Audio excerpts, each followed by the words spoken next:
تقلب الذين في البلاد متاع قليل ثم مأواهم جهنم وبئس المهاد. وقال تعالى أيضا رسلا مبشرين ومنذرين لئلا يكون للناس على الله حجة بعد الرسل وكان الله عزيزا حكيما. وقال عليه الصلاة والسلام من رأى منكم منكرا فليغيره بيده فإن لم يستطع فبلسانه فإن لم يستطع فبقلبه وذلك أضعف الإيمان. بارك الله لنا ولكم في القرآن العظيم ونفعنا وإياكم بما فيه من الآيات والذكر الحكيم. إن الله وملائكته يصلون على النبي يا أيها الذين آمنوا صلوا عليه وسلموا تسليما.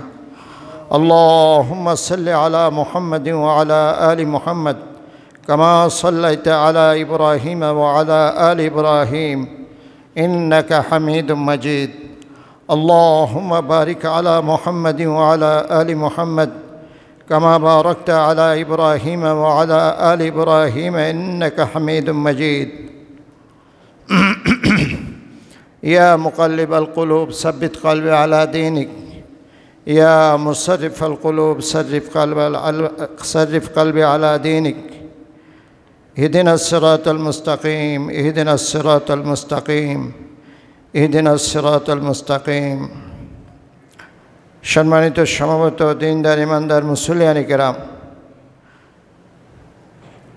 জুমা পূর্ব মুহূর্তে যে আল্লাহ আমাদেরকে সুস্থতার সাথে সকলের পূর্বে মসজিদে সমবেত হওয়ার তৌফিক এনায়েত করেছেন, সেই মহান রব্বুল ইজ্জত আল্লাহ তাবারক ওয়া তাআলার দরবারে অসংখ্য অগণিত কৃতজ্ঞতা আদায় করছি। আমরা সকলেই সমস্যার হৃদয় থেকে বলে উঠছি আলহামদুলিল্লাহ।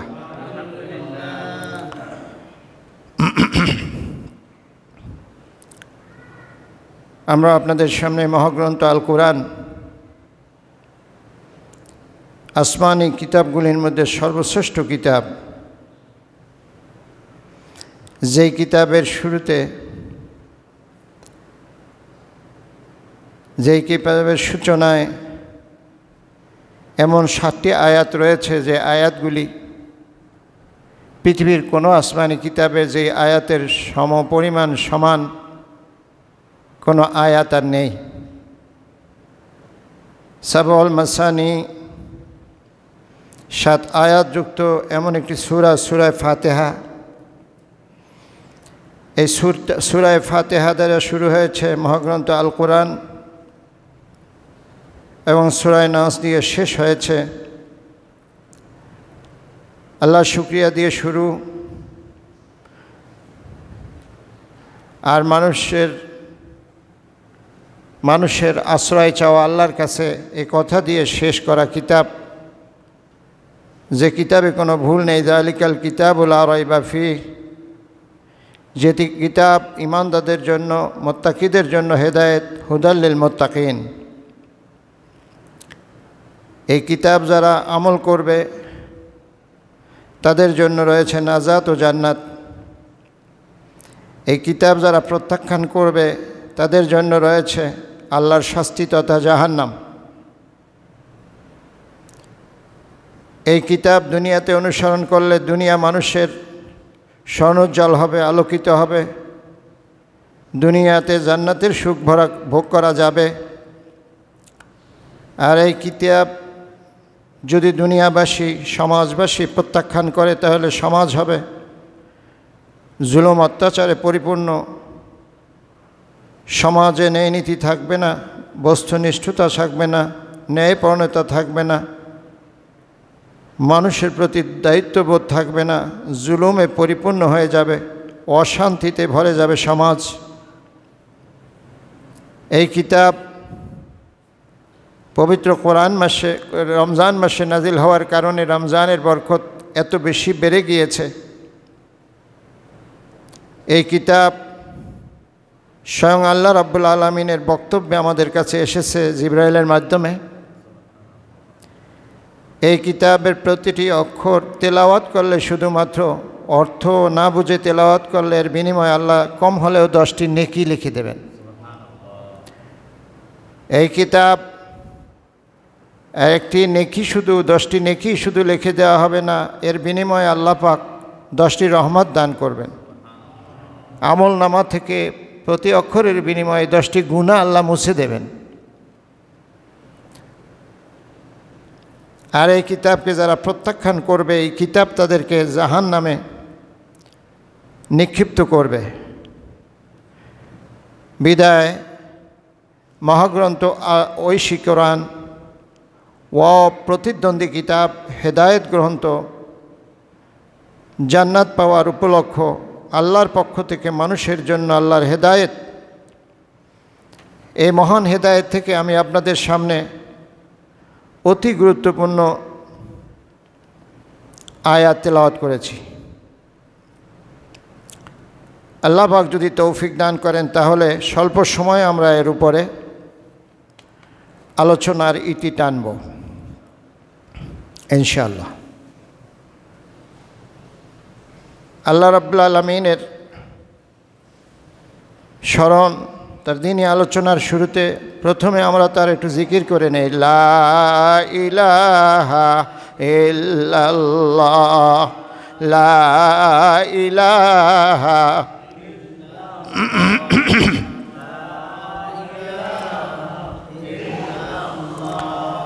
লা ইলাহা ইল্লাল্লাহ, লা ইলাহা ইল্লাল্লাহ, লা ইলাহা ইল্লাল্লাহ, লা ইলাহা ইল্লাল্লাহ, লা ইলাহা ইল্লাল্লাহ, লা ইলাহা ইল্লাল্লাহ, লা ইলাহা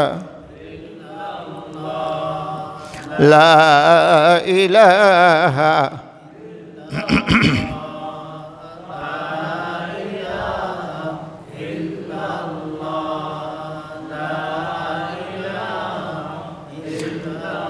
লা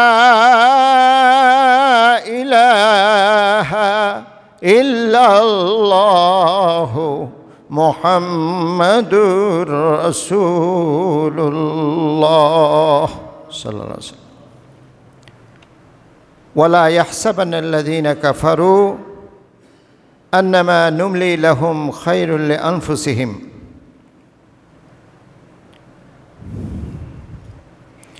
আল্লাহ রাব্বুল আলামিন এই পৃথিবীবাসীকে প্রেরণ করেছেন, পাঠিয়েছেন।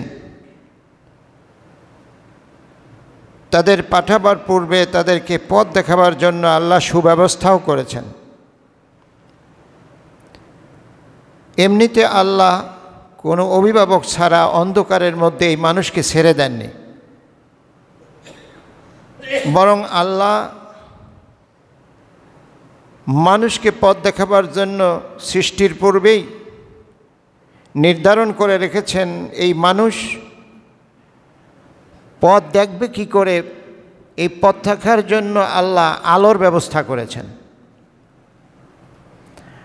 আর এই আলো পৃথিবীতে মানুষকে হেদায়েত দেওয়ার জন্য যারা বহন করে নিয়ে আসবেন তাদেরকেও আল্লাহ নির্দিষ্ট করে রেখেছেন, আলোর ব্যবস্থা করেছেন। আর আলো যারা বহন করবেন তাদেরও আল্লাহ পাক নির্দিষ্ট করে রেখেছেন এই পৃথিবীবাসীকে সৃষ্টির পূর্বে। আলো এবং আলো বহনকারীরা এই পৃথিবীতে যুগে যুগে কালে কালে শতাব্দীতে হাজার বছর অন্তে তারা দুনিয়াতে এসেছে। এই আলোগুলি হলো আসমানি কিতাব। আর এই আলোগুলিকে যারা বহন করে নিয়ে এসেছেন তারা হচ্ছে যুগে যুগে অসংখ্য নবী এবং রাসূল। এই আলো যারা বহন করেছেন যুগে যুগে তারা হচ্ছেন আম্বিয়ায়ে কেরাম, রসুলিয়ান কেরাম, তারা হচ্ছেন এই আলো বহনকারী। এই আলো বহন করে কাদের কাছে নিয়ে এসেছেন দুনিয়াতে? মানুষ এবং জিন জাতির কাছে। বিশেষত মানুষের জন্য নবীরা এই আলো যুগে যুগে কালে কালে শতাব্দীতে হাজার বছর কোটি বছর ধরে পৃথিবীর মানুষকে আলোকিত করার জন্য আলো বহন করে নিয়ে পৃথিবীতে তারা বিচরণ করেছেন, থেকেছেন, তাদের নবুয়তি টাইম পাস করেছেন। সেই ধারাবাহিকতায় সর্বশেষ নবী মুহাম্মদুর রাসূলুল্লাহ সাল্লাল্লাহু আলাইহি ওয়াসাল্লাম তিনিও একজন আলোর বাহক, আলোর মশাল নিয়ে তিনিও দুনিয়ায় এসেছেন। তিনি এই দুনিয়ায় এসে মানুষকে ইয়া আইয়ুহান নাস বলে কখনো ডাক দিয়েছেন, হে দুনিয়ার মানুষেরা। ধর্ম, বর্ণ, গোত্র নির্বিশেষে সকল মানুষকে তিনি আমভাবে জেনারেলভাবে দাওয়াত দিয়েছেন, ইয়া আইয়ুহান নাস, হে দুনিয়ার মানুষ। আবার কখনো কখনো ভালোবেসে তিনি আল্লাহর পক্ষ থেকে এই ডাক শুনিয়েছেন, ইয়া আইয়ুহাল্লাযীনা আমানু, যারা আল্লাহর কাছের মানুষ, হে ঈমানদাররা। কখনো ডাক দিয়েছেন হে মানুষেরা, আর কখনো ডাক দিয়েছেন হে মোমেনরা। এভাবে আলো নিয়ে এসে আলো বিতরণের জন্য লোকদেরকে ডাক দিয়েছেন যে আমি যে আলো নিয়ে এসেছি তোমরা সতর্ক হও, এই আলোর পথে চলার জন্য তোমরা তৈরি হও। ওয়ালা ইয়াহসাবান্নাল্লাযীনা কাফারু ইন্নামা নুবলি লাহুম খায়রুল লিআনফুসিহিম। নবীদের এই ডাকের পরও, এই আলো বিতরণের দাওয়াত পাওয়ার পরও লোকেরা এই দাওয়াত গ্রহণ করেনি, এই দাওয়াতকে প্রত্যাখ্যান করেছে, এই দাওয়াতকে মূল্য দেয়নি, এই দাওয়াত দানকারীকে ঠাট্টা বিদ্রুপ করেছে, এই আলোর মশাল নিয়ে যিনি এসেছেন তাকে হেয় করেছে, এই আলোর মশালবাহী নবীকে তারা কখনো হত্যা করেছে, এই আলোর মশালবাহী নবীদেরকে কখনো তারা কবি বলেছে, কখনো তাদেরকে জাদুকর বলেছে, কখনো পাগলও বলেছে, কখনো এই অপবাদ দিয়েছে তোমার তো ছেলেই নাই, ইন্না আতাইনা কাল কাউসার। এরা নবীকে হতাশ করার জন্য এই আলোর মশাল ছেড়ে দিয়ে নবী যাতে এই লোকালয় থেকে চলে যায়, মানুষকে আর এই আলোর পথে না ডাকে, এই জন্য এর আলোর যারা দুশমন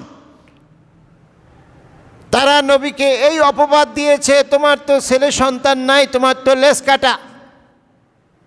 অন্য অন্য নবীরা দুনিয়ায় দিন নিয়ে এসেছে, আলো নিয়ে এসেছে, তারা চলে গেছেন, তাদের ছেলেরা এই দিন টিকিয়ে রেখেছে, দিনের পথে মানুষকে দাওয়াত দিয়েছেন।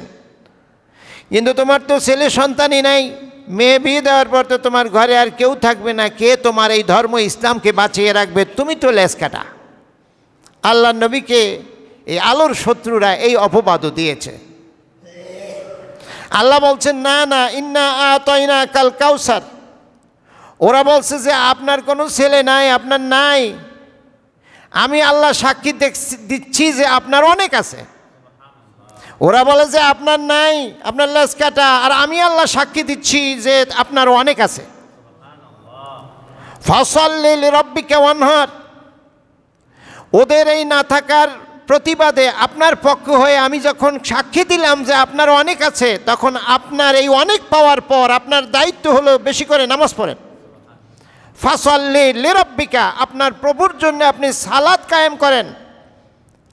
ওয়ানহার, আর বেশি বেশি করে কোরবানি করেন, দান করেন, স্যাক্রিফাইস করেন, আত্মত্যাগ করেন, আত্মোৎসর্গ করেন। আপনাকে বেশি বেশি দেওয়ার পর দুইটা কাজ করেন হে নবী, বেশি বেশি করে নামাজ পড়েন, আর বেশি বেশি করে দান করেন, কোরবানি করেন, ত্যাগ করেন। সুবহানাল্লাহ। আল্লাহ এই আলোর শত্রুদেরকে, এই হেদায়েতের শত্রুদেরকে চরম শিক্ষা দেওয়ার জন্য এই কাউসার সূরার শেষের দিকে কি বলছে লক্ষ্য করে শুনুন। ইন্না শানিয়াকা হুয়াল আবতার, যারা আপনাকে লেজ কাটা বলে, আপনার ছেলে সন্তান নেই বলে অপবাদ দেয়, আপনাকে হেয় করে, হতোদ্যম করতেছে, আপনাকে হতাশ করতে চায়, আলোর পথ থেকে সরাইয়ে দিতে চায়। ইন্না শানিয়াকা হুয়াল আবতার, আমি আল্লাহ আপনার পক্ষ হয়ে সাক্ষী দিলাম, যারা আপনাকে লেজ কাটা বলে ওরাই লেজ কাটা, ওদেরই সন্তান নেই। তাহলে এই দুই কথার অর্থ তাফসির কি? আল্লাহর নবীর ছেলে সন্তান বয়স প্রাপ্ত হওয়ার আগেই মারা গেছে। তার ছেলে সন্তান নাই বলে ওরা বলেছে তোমার তো ছেলে সন্তান নাই, তুমি তো লেজ কাটা। ওরা এই যে ছেলে সন্তান নাই থাকলে ওদের কি উপকার হতো? ওদেরই কোনো উপকার নাই, না থাকাতে ওরা মনে করছে আমাদের উপকার। যদি নবীর ছেলে বেঁচে থাকতো ওদের কোনো উপকার হতো না, কারণ নবীর ছেলে তো ওদের বাড়িতে গিয়ে কাম কামাই করে দিয়ে আইতো না, আইতো নবীর ছেলে তো ওদেরকে ভাব লাগতো না। তাহলে ওদের এত মাথা ব্যথা কেন এই ছেলে আছে না না আছে এইটা নিয়ে? এই আলোর শত্রুদের মাথা ব্যথা হলো এই যে তুমি যে কয়দিনই দিনের দাওয়াত দাও আমাদের বাপদাদার ধর্মের বিরুদ্ধে, কিছুদিন পর তোমার ছেলে নাই, তুমি মরে গেলে এর আর কোনো অস্তিত্ব, এইটাই তাদের লাভ। এই যে থাকবে না এটাই তাদের, এতেই তারা খুশি। এই জন্য রঙ্গমাইরা বাহার দিয়ে বলতেছে তোমার তো ছেলে নাই। তাদের আর একটা লাভ আছে, আর তাদের মনের কথা হলো এই ছেলে সন্তান না থাকলে, তুমি লেজকাটা থাকলে তোমার রমরমা, এই যে দবদবানি, এই যে তোমার লোকেরা দলে দলে ইসলাম মুসলমান হচ্ছে, ইসলাম গ্রহণ করছে, মক্কা বিজয় করেছো, তারপর লোকেরা তোমাকে সম্মান করে, শ্রদ্ধা করে, তোমার দিন মেনে চলে, আল্লাহ এক আল্লাহ বিশ্বাস করে, তোমার দরবারে লোকেরা একদম নিষ্প্রাণের মতো তোমার কথা শোনে, তাজিমের সাথে তোমার কথা শোনে। এই অবস্থাটা আমাদের আর দেখা লাগবে না। তোমার যদি ছেলে শক্ত, তোমার পরে লোকেরা আইসা তার কাছে এই তাজিম দেখাইতো, আমাদের এই দৃশ্য আর দেখা লাগবে না। এরপরে আল্লাহ বলছেন তোমারে অনেক দিছি, এই কেসর রহস্য কি? আসলেই তো তার ছেলে নাই, অনেক দিল কোত্থেকে? কি বলেন, কথা থেকে যায় কিনা? আল্লাহ সাক্ষী দিচ্ছেন তোমারে অনেক দিছি, ওরা কয় তোমার নাই, আর আল্লাহ বলছেন তোমার অনেক আছে। এই অনেক আছে মানে তোমার অনেক সন্তান আছে। কি আছে? এই ছেলে শব্দটা এখানে উচ্চারণ করে নাই, কিন্তু অনেক আছে বলে ওদের কথারই জবাবে ছেলে কথাটাই এসে যায়। যেমন যদি কেউ পুকুরের মধ্যে লোকেরা বলা বলি করতেছে যে এই পুকুরে অনেক মাছ আছে, কি আছে? আরেকজন বলতেছে না এখানে কোনো মাছই নাই, এখানে কোনো। তো ওই পুকুরের প্রতিবেশী যে সবসময় দেখে আছে না নাই, সে আইসা সাক্ষী দিছে যে না অনেক আছে, অনেক। এই অনেক আছে মানে কি? অনেক মাছ। মাছ শব্দটাকে উনি উল্লেখ করছে, মাছ শব্দ উনি বলে নাই, কিন্তু এই কথার মাঝখানে আইসা যদি উনি বলে যে অনেক আছে, তার মানে কি? অনেক মাছ আছে। কাফেররা কইতেছে তোমার ছেলে নাই, আল্লাহ বলতেছে অনেক আছে, ছেলে বলে নাই, আল্লাহ বলছে অনেক আছে, তার মানে কি? অনেক ছেলে। তার নবীর অনেক ছেলে আছে কই? আবু জাহেল, উতবা, সাইবা, এই আলোর মশাল নিয়ে আসা শ্রেষ্ঠ নবী মুহাম্মদ সাল্লাল্লাহু আলাইহি সাল্লামের সন্তান, ছেলে সন্তান নাই, কিন্তু ওদের তো সন্তান ছিল। ওই যাদের সন্তান আছে তাদেরকে আল্লাহ বলছে তোমাকে নাই, যারা আসলেই নাই তার কইতেছে আসো। কাহিনী দেখছেন নি? আল্লাহ কি কখনো মিথ্যা বলে? মানুষ সবসময় সত্য এবং রহস্য এইটা দিয়েই পৃথিবী চলে। ভাসমান কথাগুলি এটা মূল না, অন্তরের কথা এবং ভিতরের রহস্যটাই হলো আসল। এই দুই কথার রহস্য ভিন্ন। ওরা বলছে তোমার ছেলে নাই, আল্লাহ বলে আছে। আর যাদের ছেলে আছে আল্লাহ বলে তাদের নাই। রহস্যটা কি? রাসূল করিম সাল্লাল্লাহু আলাইহি ওয়াসাল্লামের অনেক যে সন্তান আছে তাতে কোনো সন্দেহ নাই। সন্তানের কাজ কি? আগে আসেন, সন্তান কেন মানুষ চায়? সন্তানের প্রতি এত আগ্রহ কেন মানুষের? মানুষ চায়, সন্তান চায় এই জন্য যে আমার মৃত্যুর পরে যেন আমার বাড়ি, আমার বংশ, আমার নাম, আমার পরিচয় টিকে থাকে। এই তো, আমার বাড়িতে যেন বাতি জ্বালাবার কেউ থাকে, আমার নাম নেওয়ার জন্য কেউ থাকে, আমার অবর্তমানে আমার বংশ যেন বিলুপ্ত হয়ে না যায়। অর্থাৎ একজন মানুষ সন্তান চায় তিনি ইন্তেকালের পর তিনি যেন অমর হয়ে থাকেন, তার সন্তানরা যেন তাকে বাঁচিয়ে রাখে। এই জন্যই মানুষ সন্তানের আকাঙ্ক্ষা করে। মুহাম্মদ সাল্লাল্লাহু আলাইহি ওয়াসাল্লাম তাকে আল্লাহ বলছেন অনেক দিছি সন্তান। এই অর্থে যদি আমরা সন্তান বিবেচনা করি, মুহাম্মদ সাল্লাল্লাহু আলাইহি ওয়াসাল্লাম এখন থেকে প্রায় ১,৫০০ বছর আগে দুনিয়া থেকে চলে গিয়েছেন। এই ১,৫০০ বছর আগে চলে যাওয়া লোকটার নাম যখনই এই পৃথিবীতে, এই দুনিয়ায় মাদ্রাসা মসজিদে আলোচনায়, সিরাত আলোচনায়, সেমিনার, সিম্পোজিয়ামে, ওয়াজ মাহফিলে, যে কোনো অনুষ্ঠানে, দোয়া দরুদে, মসজিদের আজানের ফাঁকে মুয়াজ্জিন সাহেব আশহাদু আন্না মুহাম্মাদুর রাসূলুল্লাহ যখন বলে, তখন লোকেদের চোখ দিয়ে অশ্রু এসে যায়। গদ গদ চোখে তারা, গদ গদ কণ্ঠে তারা আল্লাহর নবীর নামে অশ্রুপাত করে। নবীজির জন্য মানুষের অন্তরে মহাব্বত তৈরি হয়, ভালোবাসা তৈরি হয়। ১,৫০০ বছর পরও যদি কেউ আজকে নবীকে গালি দেয়, লোকরা সহ্য করতে পারে না। আল্লাহর নবীর মহাব্বতে তারা জান জীবন বিলিয়ে দেয়। মানুষ সন্তান তো চায় এই কারণেই। আল্লাহর নবী দুনিয়া থেকে চলে গেছে, যুগ যুগান্তর ১,৫০০ বছর হয়ে গেছে। এরপরও আজও আল্লাহর নবীর নামে মানুষ কাঁদে, আল্লাহর নবীর নামে আলোচনা হয়, আল্লাহর নবীর নামে নামাজের মধ্যে দরুদ পড়ে, আল্লাহর নবীর নামে মুয়াজ্জিন আজান দেয়, আল্লাহর নবীর নামে মাদ্রাসায় দর্স হয়, আল্লাহর নবীর নামে জুমায় খুতবা দেয়, আল্লাহর নবীর নামে ওয়াজ মাহফিল হয়। পৃথিবীতে কত রকম আলোচনা এই নবীর নামে হয়। নবীকে কেউ ভুলতে পারে না। নবীর নামে মানুষ বেপরোয়া দেওয়ানা হয়ে যায়। মানুষ তার সন্তান হারাবার কিছুদিন পর সন্তান বাবারে ভুলে যায়, নাকি ভুলে যায় না?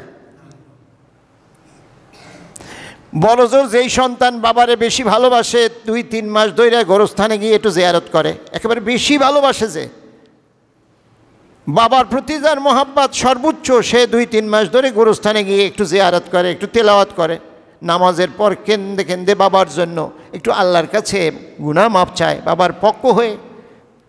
১ বছর পর, ২ বছর, ৩ বছর বাবার নামে মৃত্যুবার্ষিকীতে আলেম ওলামা ডেকে একটু দোয়া পড়ায়।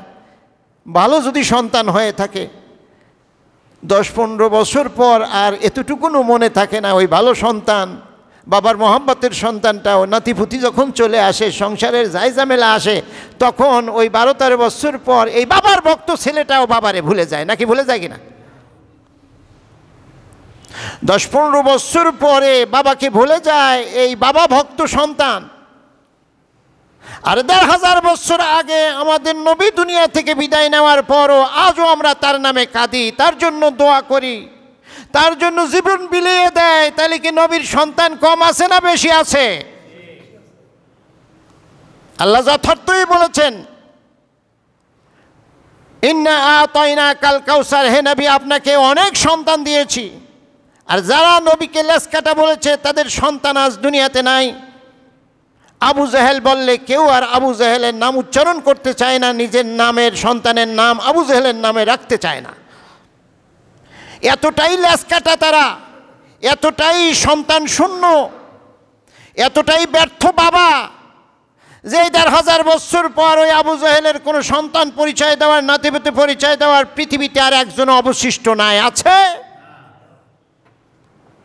এই উতবা সাইবাদের কোনো বংশ পরিচয় পৃথিবীতে মানুষ দিতে চায় না। যারা সন্তানের অহংকার গর্ব করেছিল, আল্লাহ বলছে তোদেরই নাই। আসলেই তো ওদের নাই, কি বলেন ঠিক কিনা? ওদের জন্য কেউ আর কাঁদে না, ওদের কথা কেউ আর স্মরণ করে না। যদি কেউ করেও তাই নিন্দা করে, গালি দেয়। এটা তো স্মরণ হয় না, এটা হয় নিন্দা। তাদের জন্য কাঁদে না, তাদেরকে গালি দেয়। এই হচ্ছে এই আয়াতের ব্যাখ্যা যে হে নবী, আপনাকে আমি অনেক দিয়েছি সন্তান, আর যারা আপনাকে লেজ কাটা বলে ওদেরই আসলে লেজ কাটা, ওদের কেউ আর তাদেরকে এখন স্মরণ করে না। জিকির করেন লা ইলাহা ইল্লাল্লাহ, লা ইলাহা ইল্লাল্লাহ।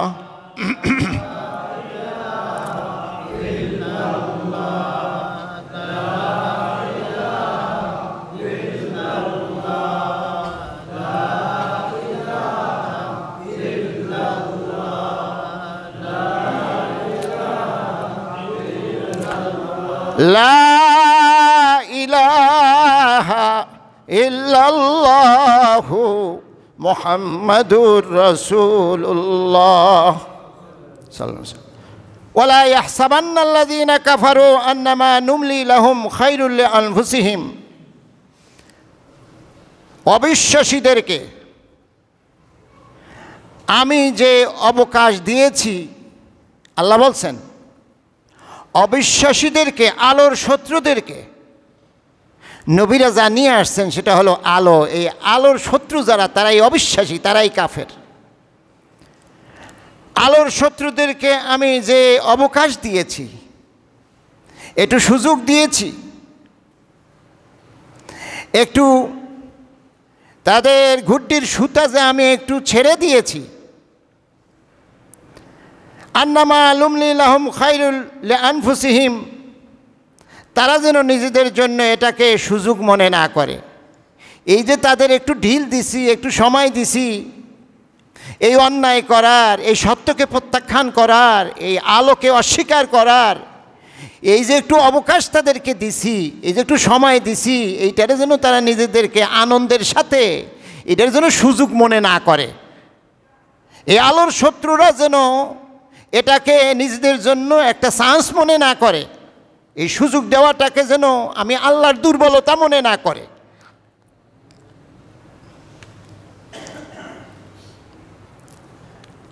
এইটা এই যে আয়াতটা, এটা নাজিল হয়েছে মদিনাতে। উহুদের যুদ্ধের সময়ে এই আয়াত নাজিল হয়েছে। উহুদের যুদ্ধের সময়ে আল্লাহ রাসূলের কিছু নির্দেশনা সাহাবায়ে কেরাম মানতে পারে নাই। আল্লাহ নবী বলেছেন, মদিনার 3 দিক পাহাড় দ্বারা ঘেরাও করা, একটা সাইড খোলা, ওই সাইডের মুখের মধ্যে মদিনা থেকে বের হয়ে উহুদের ময়দান, এই ময়দানের মধ্যে যুদ্ধক্ষেত্রের পিছনের দিকে ছিল পাহাড়। আল্লাহ নবী বলছেন 50 জন তীরান্দাজ, যারা তীর মারতে খুবই প্রশিক্ষিত সৈনিক, এদেরকে তীরন্দাজ বলা হয়। এই তীরন্দাজ 50 জন সাহাবীকে আল্লাহ নবী পাহাড়ের উপর দাঁড়া করে দিয়ে বলেছেন, খবরদার, মুসলমানদের জয় হোক আর পরাজয় হোক, আমি নির্দেশ না দেওয়া পর্যন্ত এই পাহাড়ের উপর থেকে তোমরা এক চুলও নড়বে না। খুব লক্ষ্য, মুসলমানদের জয় হোক বা পরাজয় হোক, আমি নির্দেশ না দেওয়া পর্যন্ত এই যে পাহাড়ের উপরে তোমাদের 50 জনকে তীর নিয়ে দাঁড়া করাইয়া দিলাম, এখান থেকে আমার পরবর্তী নির্দেশ না হওয়া পর্যন্ত এক চুলও নড়বে না। ঘটনাক্রমে মুসলমান এবং কাফেরদের মধ্যে উহুদের যুদ্ধ শুরু হওয়ার সাথে সাথে কাফেররা পরাজিত। কিছুক্ষণের মধ্যে কাফেরদের পরাজয়। নিয়ম হলো পরাজিতদের এইটা যুদ্ধের নিয়ম। যারা পরাজিত হয় তাদের অস্ত্র শস্ত্র, ঘোড়া, সোনা দানা, টাকা পয়সা, অর্থ সম্পদ যা আছে সব যারা বিজয় লাভ করে তাদের হয়ে যায়। এটাকে আরবিতে বলে গনিমতের মাল। কিসের মাল? এটা যারা জয় লাভ করে তাদের জন্য এটা বৈধ। বর্তমান পৃথিবীতেও বৈধ, ইসলামেও বৈধ। কিন্তু যখনই মুসলমানদের বিজয় হয়েছে তখন ওই যে পাহাড়ের উপর নিয়োগ করা রাসূলের 50 জন তীরন্দাজ সাহাবী, তারা চিন্তা করছে বিজয় তো হয়ে গেছে। তারা তাড়াতাড়ি পাহাড়ের উপর থেকে নাইমা ওই যে গনিমতের মাল এইটা কেডা কয়টা নিতারে।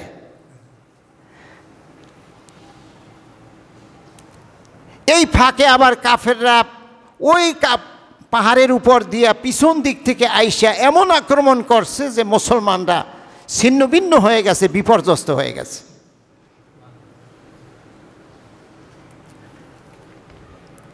এই বিপর্যয়ের পর মুসলমানরা যাতে হতাশ না হয়, মানুষ চলতে গিয়ে সত্যের পথের প্রতীক হতে গিয়ে অনেক বিপদ মানুষের এরকম হয়, নেতার নির্দেশ পালন না করার কারণে শাস্তি হিসাবে হয়। এটা কোনো বিচ্ছিন্ন ঘটনা, এটা হতে পারে মানুষের জীবনে, এটা হতে পারে। আল্লাহ এটা শিখাইতে চায় যে এরকম জীবনে কিছু ঘটনা হতে পারে, তোমরা কিন্তু হতাশ হবে না। কি হবে না? আর রাসূলের নির্দেশ অমান্য যে করেছ, এখান থেকে শিক্ষা নিয়েও ভবিষ্যতে আল্লাহ নবীর কোনো আদেশ তোমরা অমান্য যদি করো, ফলাফল কিন্তু এরকমই হবে। তো আল্লাহ পাক তাদেরকে এই উহুদের যুদ্ধে মুসলমানদের 70 জন নিহত হয়েছে, মারা গেছে, শহীদ হয়েছে মুসলমানদের অনেক ক্ষয়ক্ষতি হয়েছে। এখান থেকে আল্লাহ মুসলমানদেরকে শিক্ষা দিতে চেয়েছেন যে ক্ষয়ক্ষতি হওয়ার পরও আল্লাহই তোমাদের মালিক থাকে। আল্লাহই তোমাদের, যিনি বিজয় দেয় তিনি আবার পরাজয়ও দিতে পারেন। আর পরাজয় এমনিতে দেয় না, যখন তোমরা নবীর হুকুম মানো না তখনই পরাজয় দেয়। খবরদার, উহুদের যুদ্ধের এই শিক্ষা যেন জীবনে আর তোমরা ভুলে না যাও। এটাও একটা শিক্ষা। এই পরাজয়ের মাধ্যমে মুসলমানদেরকে আল্লাহ শিক্ষা দিচ্ছেন। বাস্তব ঘটনা ঘটাইয়া শিক্ষা দিলে ওই শিক্ষা মনে থাকে মানুষের। মুখে মুখে বললে সহজে মানুষ শিক্ষা নিতে চায় না। ওয়ালা ইয়াহসাবান্নাল্লাযীনা কাফারু আন্নামা নুমনি লাহুম খায়রুল লিআনফুসিহিম। আর কাফেরদেরকে আল্লাহ বলছেন, তোমাদের একটু বিজয় দিলাম, তোমাদের গুড্ডির রশিটা একটু ঢিল করে দিলাম, একটু অবকাশ দিলাম, একটু সুযোগ দিলাম, আনন্দে তোমরা নেচে উঠো না। আল্লাহ পাক ওই দিন যুদ্ধের ময়দানে যেই কাহিনী হয়েছে, আরেকটি শিক্ষা হলো মদিনার ভিতর থেকে আল্লাহর নবীর সাথে যাদের চুক্তি হয়েছিল, মদিনার সনদ হয়েছিল, আল্লাহর নবী যেদিন মক্কা থেকে মদিনায় হিজরত করেছেন, নিজের জন্মভূমি ছেড়ে মদিনায় এসেছেন, ওই দিন মদিনার ইহুদি, মদিনার খ্রিস্টান, অগ্নিপূজক, মূর্তি পূজক সমস্ত মদিনাবাসী জাতিগুলির সাথে আল্লাহর নবীর একটা লিখিত চুক্তি হয়েছিল। ওই চুক্তির নাম হলো মদিনা সনদ। চুক্তির নাম কি? সবাই মুসলমান না, কিন্তু মদিনাবাসী সবার সাথে, সব ধর্মের লোকদের সাথে আল্লাহর নবী একটা চুক্তি করেছেন। ওই চুক্তির নাম হলো মদিনার সনদ। চুক্তির নাম কি? একটা জনপদে হিন্দু থাকবে, একটা জনপদে খ্রিস্টান থাকবে, একটা জনপদে ইহুদি থাকবে, অগ্নিপূজক থাকবে, এমনকি নাস্তিক, আল্লাহকে বিশ্বাস করে না, সেও বসবাস করবে। মদিনার সনদের মাধ্যমে ইসলামের ইতিহাস থেকে, নবীর জীবন থেকে আমরা এই শিক্ষা পাই, আমাদের এই মুসলিম সমাজ শুধু মুসলমান থাকবে না, এখানে হিন্দু থাকতে পারে, খ্রিস্টান থাকতে পারে, বৌদ্ধ থাকতে পারে। রাসূলের জীবনে জীবিত অবস্থায় তা ছিল, তার প্রমাণ হলো মদিনার ওই রাষ্ট্র। কিন্তু সবাই মিলে, এই সব ধর্মের লোকেরা সবাই মিলে নবীজিকে নেতা মানছে। কি মানছে? যে হুজুর, মাত্র কয়জন মুসলমান মদিনায় আল্লাহ নবী হিজরত করেছে, হাতে গোনা কয়েকজন মুসলমান। আর ওখানে আগে থেকে রাজত্ব করে আসতেছে যেই জাতি, তারা হলো ইহুদি জাতি। কি জাতি? এই ইহুদিদের সর্দার হলো আব্দুল্লাহ ইবনে উবাই। আল্লাহ নবী মদিনায় যাওয়ার আগে তার মাথায় রাজমুকুট ছিল, সেই মদিনার নেতা ছিল, রাজা বলেন বাদশাহ বলেন সবই এই আব্দুল্লাহ ইবনে উবাই ছিল। নবীজি যাওয়ার পর পর তার বারাব হাতে কি পড়ছে? ছাই পড়ছে, তার নেতৃত্ব প্রশ্নবোধক হয়ে গেছে। কিন্তু বুদ্ধিমান আব্দুল্লাহ ইবনে উবাই মুনাফিক সর্দার চিন্তা করল মদিনাবাসী অল্প সংখ্যক মুসলমান, অমুসলমানই বেশি, সবাই মিলে নবীজিকে যেভাবে নেতা মেনে নিয়েছে, আমি আব্দুল্লাহ ইবনে উবাই যদি না মানি পুরা জাতি আমার বিরুদ্ধে যাবে। পুরা জাতি সাথে সাথে সে ঈমান আনছে, বলছে লা ইলাহা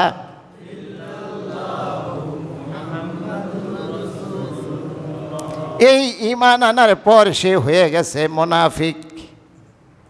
এই কলমা পড়ার পর মানুষ কি মুনাফিক হয়? যে সে হয়ে গেছে মুনাফিক। তাহলে বোঝা গেল কলমা পড়লে কেউ হয় মুমিন, কেউ হয় যার অন্তরে ঈমান নাই, যার অন্তরে নবীকে নবী হিসাবে গ্রহণ করার যোগ্যতা নাই, সে মুখে যদি কলেমা পড়ে সে মুনাফিক। নবীর আনা বিধান, নবীর আনা আইন ও কানুন যেই জাতি নিতে পারে না, অথচ কলেমা পড়েছে মুসলমান পরিচয় দেয়, সে মুসলমান না, সে মুনাফিক। এই পৃথিবীতে আব্দুল্লাহ ইবনে উবাই মুনাফিকের সর্দার। নিজেদেরকে ওই চিত্রের সাথে মিলান, আব্দুল্লাহ ইবনে উবাইয়ের জীবনের সাথে মিলান। আপনি কলেমা পড়ার পর কি মুমিন হইছি না মুনাফিক? একটু পরীক্ষা করেন, পরীক্ষা করেন। আসেন নিজেদেরকে পরীক্ষা করি। কলেমা পড়ার পর কেউ হয় মুমিন ইমানদার, আর কলেমা পড়ার পর কেউ হয় মুনাফিক। এই মুনাফিকদের সর্দারের নাম হলো আব্দুল্লাহ ইবনে উবাই। আল্লাহ পাক বলছেন তোমাদেরকে কিছুদিনের অবকাশ দিলাম, নবীকে তোমরা গ্রহণ করো বা নাই করো, সাথে সাথে আমি তোমাদেরকে আযাব দেব না। আযাব একই রাষ্ট্রের ভিতরে হিন্দু, খ্রিস্টান, বৌদ্ধ, পৌত্তলিক, এমনকি নাস্তিক বসবাস করবে, যার যার ধর্ম সে পালন করবে। খবরদার লা ইকরাহা ফিদ্দিন, ধর্মের মধ্যে কোনো বাড়াবাড়ি নাই, দিনের মধ্যে কোনো বাড়াবাড়ি নাই। কাউকে জোর করে মুসলমান বানানো যাবে না, কাউকে জোর করে খ্রিস্টান বানানো যাবে না, ইহুদি বানানো যাবে না। বিশ্বাসের ব্যাপার, নিজস্ব ব্যাপার, এটা সিদ্ধান্তের ব্যাপার, বিবেকের ব্যাপার। এই বিবেকের সাথে যদি কেউ বিশ্বাসঘাতকতা করে, এর বিচার আমি আল্লাহ করব, তোমাদের হাতে দেই নাই, তোমাদের হাতে। হ্যাঁ, জনপদের মধ্যে থেকে সংখ্যাগরিষ্ঠ মুসলমানের দেশে যদি কোনো হিন্দু, বৌদ্ধ, খ্রিস্টান যদি ইসলামের বিরুদ্ধে, নবীর বিরুদ্ধে, মুসলমানদের স্বার্থের বিরুদ্ধে দাঁড়ায়, তাদের বিরুদ্ধে হে নবী তুমি পদক্ষেপ নাও, কি নাও। আর কেউ যদি কোনো শত্রুতা না করে, মুসলমানদের কোনো ক্ষতি না করে, সমাজবাসী হিসেবে মিলেমিশে থাকে, খবরদার তাদের বিরুদ্ধে কোনো রকম পদক্ষেপ নিতে তুমি যাও না, তাদের সাথে মিলেমিশে থাকো। বলেন সুবহানাল্লাহ। দেখছেন ইসলাম? ওরা যদি তোমার বিরুদ্ধে অস্ত্র না ধরে, ওরা যদি তোমাকে তোমার বাড়ি থেকে বের করে না দেয়, ওরা যদি তোমার বিরুদ্ধে জুলুম জালেম হয়ে না দাঁড়ায়, ওরা যদি বাড়াবাড়ি না করে তোমার সাথে মিলেমিশে থাকতে চায়, তাহলে তুমি আগ বাড়াইয়া তাদের সাথে মিলেমিশে থাকো। বলেন সুবহানাল্লাহ। লা ইয়ানহাকুমুল্লাহু আনিল্লাযীনা লাম ইউকাতিলুকুম ফিদ্দীন। হে নবী তোমার জন্য এটা নিষেধ না, যারা তোমার বিরুদ্ধে যুদ্ধ করে না মুসলিমদের মধ্যে। ওয়ালাম ইউখরিজুকুম মিন দিয়ারিকুম, কোরআনের আয়াত। এবং তোমার বাড়ি থেকে বের যদি ওরা তোমাকে করে না দেয়, আনতাবারুহুম ওয়া তুকসিতু ইলাইহিম, তুমি তাদের সাথে সদাচরণ করো, ভালো ব্যবহার করো। শুধু করতে পারো না, তুমি করো। ইন্নাল্লাহা ইউহিব্বুল মুকসিতিন। এই জাতীয় যারা মিলেমিশে থাকে ন্যায়পরায়ণ লোকদেরকেই আল্লাহ বেশি ভালোবাসে। বলেন সুবহানাল্লাহ। আল্লাহ তোমাদের ভালোবাসবে ওদের সাথে যদি তুমি জুলুম না করো, মিলেমিশে থাকো। কাদের সাথে? শর্ত একটাই, যারা তোমার বিরুদ্ধে শত্রুতা না করে, দ্বীনের বিরুদ্ধে, জাতির বিরুদ্ধে শত্রুতা না করে। যদি কেউ শত্রুতা করে, তুমি আইনানুগ তার ব্যবস্থা নাও। আইন নিজের হাতে তুলে নিয়ে ব্যবস্থা নিও না, মন যা চায় তাই তাদের বিরুদ্ধে করো না, আইনানুগ ব্যবস্থা নাও। আইনানুগ ব্যবস্থা কি পাবলিক নিতে পারে না সরকার নিতে পারে?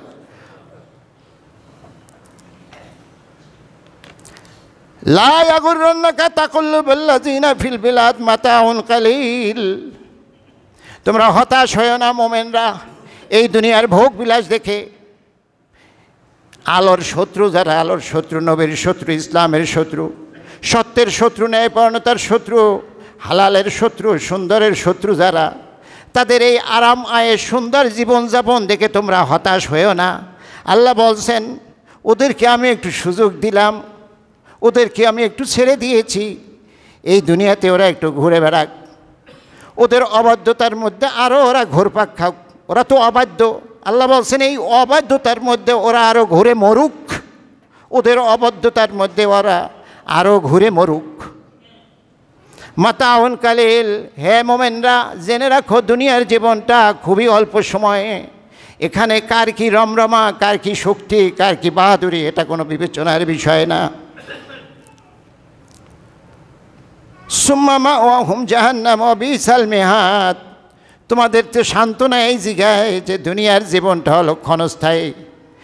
আর ওই যে যাদের তুমি দেখে হতাশ হয়ে যাচ্ছ, যাদের দেখে আফসোস করতেছ, কত শক্তি, কত বিত্ত, কত টাকা, কত বৈভব, কত রঙিন তাদের জীবন, তোমার তো আনন্দিত হওয়া দরকার। আমি আল্লাহ বলছি ওদের স্থান হলো জাহান্নাম। এই জাহান্নামের কথা শোনার পরে ওদের এই রমরম অবস্থা থেকে তোমার দুঃখ দূর হয়ে যাওয়া উচিত। অবিসাল মিহাদ। আর বসবাসের জন্য জাহান্নামের চেয়ে খারাপ জায়গা আর কিছুই নাই। বলছেন কে? আমি আপনাদেরকে এখান থেকে শিক্ষা এটাই নিতে বলবো, আমি সহ আমরা এই শিক্ষাই নেব যে ক্ষণস্থায়ী জিন্দিগিতে আমরা আছি। বাংলাদেশ নামক একটা ভূখণ্ডের আমরা, এই জনপদের আমরা নাগরিক। এই বাংলাদেশ ভূখণ্ডে আমরা হিন্দু, খ্রিস্টান, বৌদ্ধ, মুসলমান সবাই মিলেমিশে হাজার বছর ধরে আমরা আছি। কি বলেন আপনারা? একমত? যারা আলোর পথের পথিক, যারা নবীর উম্মত, তারা কোনো দিন কোনো মন্দিরে আক্রমণ করে নাই। কোনো পাগল ছাড়া, কোনো বুদ্ধি প্রতিবন্ধী ছাড়া, কোনো উগ্রবাদী ছাড়া, মুসলমান নামধারী কিছু লোক ছাড়া কোনো দিন কোনো ধর্মীয় উপাসনালয়ে কোনো ভালো মানুষ কোনো দিন আক্রমণ করে নাই। আমি এটা বিশ্বাস করি না। কোনো ধর্মপ্রিয় মানুষ এটা করে নাই কোনো কালেও।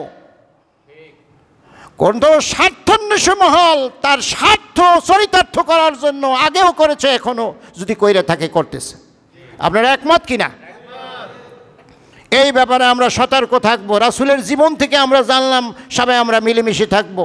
বিশ্বাসের ব্যাপারটা একান্তই নিজস্ব, কেউ কারো উপর চাপাইয়ে দিতে পারবে না। কোরআনের আয়াত, কেউ কারো উপর চাপাইয়ে দিতে। আমাদের এক ভাই চট্টগ্রামে পিপি মারা গেছে।